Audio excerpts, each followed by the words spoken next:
Hello everyone, in this video we are going to be installing a residential driveway for some friends. We have two subcompact tractors. Me and my friend have the same exact tractor. For this job he installed his backhoe and I put on my tiller to break up the sod like you see here. It just helps turn that top layer of sod into basically dirt, so it's easy to strip and spread around. In this case they wanted it in a pile, so that's what we did. We did hit a real wet spot right here, and you can see it's all clay. We left it tilled up to dry out, but it was real wet, so it was hard with those small tractors to get that soil out of there. We kept getting stuck, but we got it out of there. You can see quite the pile of topsoil. The driveway is 100 feet from the road back to where you see it turn to the right there, and then that pad itself is 30 feet by 40 feet. This first day of stripping the topsoil took us about 10.5 hours with those two tractors. It would have taken a lot less time if it wasn't so wet.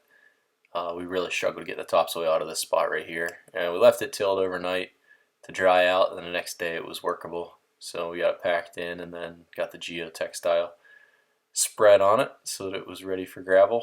But I'm going to throw a time lapse of us basically doing the work to get to this point. I'll put some music on and enjoy the time lapse.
right here you can see we start gathering the team together for a brainstorm session on how we're going to move all this wet material, and then what are we going to do long term for the, to basically keep the driveway high and dry, since this area is so wet. It's uphill, but it's kind of like the lowest area of this hill. If there's a lower spot below it, but I think the water is running right through this area. So just really racking our brains. All right, how are we going to get this material out of here? How are we going to get the topsoil out of here? And what are we going to do to keep the water off the driveway? So you can see it takes us a while. And basically what we decided to do, let's strip the topsoil, let's check the subsoil, and see if we can get it to compact, and then make a decision from there. And basically what we found was that there's good clay underneath this topsoil once you get it stripped off. And once you spread out the weight on that clay, like in our case with geo, and a heavy base of rock, that we think it's going to be okay. So that's what we did. If it needs anything long term, like a French drain or anything like that, we'll install that later. But for now, that's our plan. Strip the topsoil and then go with our geo and our big rock for a base. My friend stopped filming with his phone at that point, but we did get this topsoil stripped off that day, and then the next day we came back and got that clay compacted in the geotextile spread.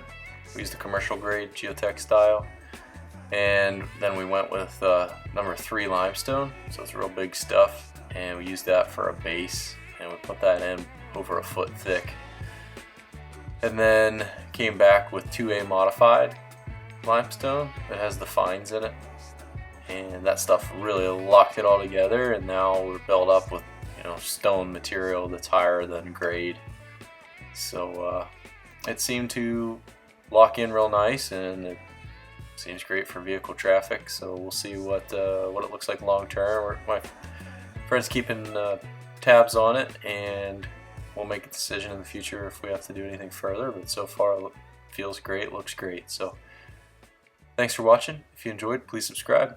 Thanks everyone.